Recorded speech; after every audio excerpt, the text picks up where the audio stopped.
Je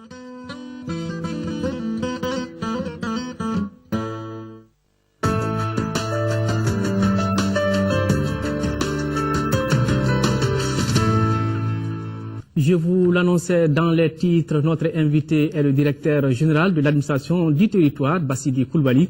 Avec lui, nous ferons le point des préparatifs du scrutin du dimanche 28 juillet. Monsieur Coulibaly, bonsoir. Bonsoir. Ma première question, c'est de réagir par rapport à l'élément qu'on vient de suivre. Moi, je suis tout à fait d'accord avec les jeunes gens, parce qu'il s'agit seulement de constater que beaucoup de personnes ont passé et beaucoup d'électeurs sont partis aller vers leur carte d'électeur. Aujourd'hui, l'agent a bien expliqué qu'ils sont à 76% au niveau de leur commune. Mais quand vous prenez la situation d'ensemble, sur l'ensemble du territoire national, pratiquement nous sommes à 90% de taux de remise. Quand vous prenez la région de Caille, c'est la région, le taux moyen au niveau de la région de Caille est de 82% pour l'ensemble de la région. Sinon, à l'intérieur des cercles, il y a des cercles qui sont à plus de 90%. Quand vous prenez la région de Koulikoro, là aussi, le taux aussi entre 80 à 88%. La région de Sikasso, là, le taux aussi entre 80 à 95%.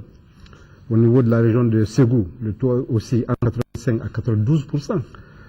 Au niveau de Mopti, entre 75 et 95%. Au niveau de la région de Tombouctou, le taux aussi entre 75 à 85%.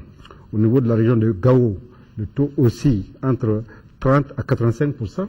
Le seul taux qui est un peu faible au niveau de la région de Gao, c'est au niveau de la région de Ménaka, le cercle de Ménaka, parce que vous connaissez la cause, c'est qu'il y a beaucoup de nos compatriotes de Ménaka qui se trouvent dans les camps de réfugiés. Et quand vous prenez le district de Bamako, là le taux aussi entre 65 à 79%.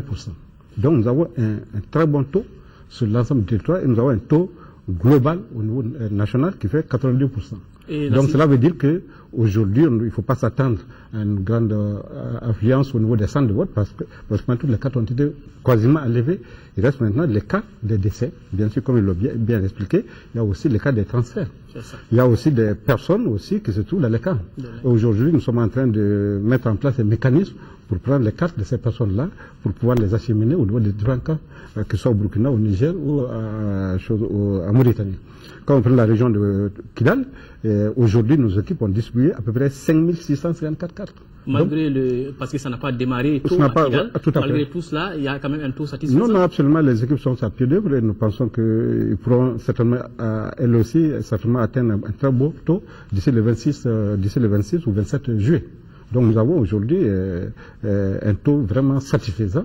Nous allons approcher d'ici le 26 ou d'ici le 27 à peu près 90 ou 95% de taux de remise. Nous savons que par rapport à ces cartes NINA, c'est quand même différent des autres scrutins passés où l'électeur pouvait retirer sa carte au niveau du bureau de vote. Cette fois-ci, ce n'est pas le cas. Non, tout à fait, parce qu'il a été décidé que les cartes vont être distribuées jusque le 27. À partir du 27, il n'y aura plus de distribution de cartes. Et les cartes ne seront pas non plus dans les bureaux de vote. Donc ça c'est la différence fondamentale avec les anciennes cartes d'électeurs.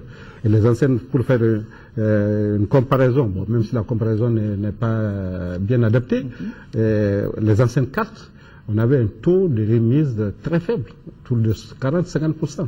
Quand nous prenons en 2011, on avait des élections avortées de 2012, on avait plus de 1 700 000 cartes non distribuées.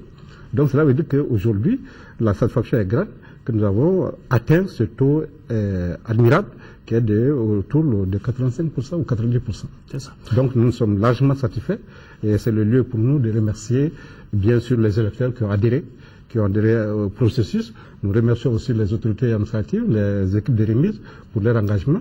Nous remercions aussi les organisations de la société civile, la presse, qui aussi s'est investie fortement à nos côtés pour justement expliquer la portée, le bien fondé de la carte NINA. Monsieur Coulibaly, parlons à présent du matériel électoral. Quel est aujourd'hui l'état des lieux? Est-ce que le matériel est sur place? Vous savez, le ministre a bien indiqué depuis 2 semaines que nous sommes aujourd'hui fin prêts pour tenir les élections. La date d'aujourd'hui, ce que je peux vous dire, c'est que ce matériel électoral, que ce soit les urnes, les isolats, sont déjà en place depuis fort longtemps. Maintenant, il s'agit pour nous, depuis 2 jours, nous sommes en train d'acheminer sur les différentes localités les bulletins de vote. Parce que tous les bulletins de vote sont aujourd'hui entre nos mains et ils sont en voie d'être acheminés vers les différents centres de vote. que ce soit le bulletin de vote, que ce soit les autres documents, la liste électorale, vous l'avez indiqué tout de suite, les listes électorales sont affichées au niveau de toutes les communes. Parce que ça, c'est une exigence de la loi électorale pour dire qu'il faut afficher les listes électorales 7 jours avant le scrutin. Et depuis hier, toutes les listes ont été affichées dans toutes les communes du Mali et dans les missions diplomatiques et consulaires. Donc, les documents électoraux, listes électorales, feuilles d'émargement, les encres, tout est aujourd'hui disponible et tout est en voie d'être acheminé dans les différentes localités et dans les missions diplomatiques. Donc, nous pensons qu'aujourd'hui, nous sommes fin prêts. Les unes, les autres, il n'y a aucun problème. Les autres documents électoraux, comme je l'ai dit, ils sont en voie d'être acheminés et les agents électoraux sont en train d'être formés. La formation va prendre fin le 25. Cela veut dire qu'à partir du 25, nous serons totalement opérationnels pour organiser le scrutin le 26 juillet. C'est ça. Monsieur Coulibaly, par rapport toujours à ces élections, il y a eu quand même une innovation. Le lecteur peut consulter à travers les technologies de l'information et de la communication son bureau de vote. Ça peut quand même faciliter la tâche? Tout à fait, c'est un moyen de plus. Mais le moyen physique, parce que nous savons qu'il y a beaucoup de personnes qui n'ont pas accès à Internet, qui n'ont pas accès au SMS. Donc nous avons développé une stratégie d'information de l'électeur, surtout dans les grands centres urbains. Les grands centres urbains comme Bamako, comme Ségou, comme Sigasso, comme Kaye, comme Mopti, ça, dans les grands centres, il y aura des équipes d'orientation. Des équipes d'orientation pour orienter les électeurs. Je dois rappeler que ce sont les anciens centres de vote qui sont retenus. Il n'y a pas eu d'autres modifications dans les centres de vote. Cela veut dire que quand vous avez voté en 2007 au niveau d'un groupe scolaire, c'est le même groupe scolaire qui est retenu pour vous recevoir pour que vous puissiez effectuer votre vote. Mais à partir du groupe scolaire, il y aura nos équipes qui seront là, les équipes qui vont vous orienter sur votre bureau de vote. Parce que dans les centres de vote, il y a les différents bureaux de vote. Donc à ce niveau-là, d'abord les gens peuvent consulter les bureaux de vote à travers Internet, à travers SMS, au moins des SMS, mais surtout dans les grands centres, comme Bamako, je l'ai indiqué tantôt. Et à Bamako, il y a 126 centres de vote qui sont déterminés. Donc les Bamakois vont voter dans les anciens centres de vote. Donc il n'y a pas d'autre changement à faire. C'est que là où vous votez habituellement, c'est là où vous devrez aller pour faire votre vote le 28 juillet. Cela est valable pour la ville de Sikasso, où il y a des centres de vote. À Kaye, c'est la même chose. À Ségou, c'est la même chose. Dans les villages et nos fractions, là, la situation ne change pas. Parce que les gens sont habitués, ils connaissent déjà leur ancien bureau de vote. Donc il n'y a pas de difficulté à ça. La seule difficulté, c'est au niveau des grands centres. Et pour toutes les personnes aussi qui ont été transférées. Ça, ces personnes, c'est elles-mêmes qui ont décidé. Au moment de l'établissement des listes électorales, elles ont décidé elles ont choisi leur lieu de vote. D'une commune à une autre, d'une ville à une autre. D'une ville, tout à fait. Par exemple, quand vous venez de Gao ou de Mopti ou de Tombouctou, vous avez changé de domicile, vous avez décidé que vous allez voter en commune 2, donc c'est au niveau de la commune 2 que vous avez choisi votre lieu de vote. Donc cela a été retenu. Donc partout où les gens ont décidé qu'ils ont fait le choix de leur lieu de vote, à ce niveau-là, il n'y a pas eu de changement, ce choix a été accepté et reconduit. Donc nous n'avons pas de difficulté avec les transferts, nous n'avons pas de difficulté en ce qui concerne les villages et les fractions. Donc s'il y a difficulté, il peut y avoir, c'est uniquement au niveau des centres urbains. Et là, nous avons dit que nous allons développer un mécanisme d'orientation le jour du scrutin pour que les gens puissent immédiatement, déjà, à partir des listes qui sont affichées, toutes les personnes ou tous les électeurs peuvent aller dans les différents centres. À partir d'hier et les jours suivants, pour aller connaître le numéro de leur bureau de vote. Donc à ce niveau-là, nous avons pris suffisamment de dispositions pour que l'électeur soit bien informé avant les dimanches prochains. Nous sommes en hivernage, il faut compter avec de la pluie. Et quelles sont les dispositions en la matière? Vous savez, la loi électorale a prévu des situations particulières. Quand il y a des phénomènes naturels qui perturbent un peu le vote, la loi a indiqué la voie à suivre. Il s'agira justement des cas de force majeure. S'il y a des cas de force majeure, donc l'autorité administrative, le préfet, en relation avec le gouverneur, va fixer les heures d'ouverture et de clôture du scrutin. Donc quand il y a la pluie, par exemple, le 28 juillet, entre 7h et 8h ou 7h et 9h, donc les différentes autorités sont à même de fixer de nouvelles horaires pour permettre le vote de se réaliser. Si ça va au-delà, même si la clôture doit se faire au-delà de 18h ou 19h, en raison des intempéries, donc l'autorité administrative, les préfets en particulier, a la latitude au regard de la loi, de décider les heures d'ouverture et de clôture du scrutin.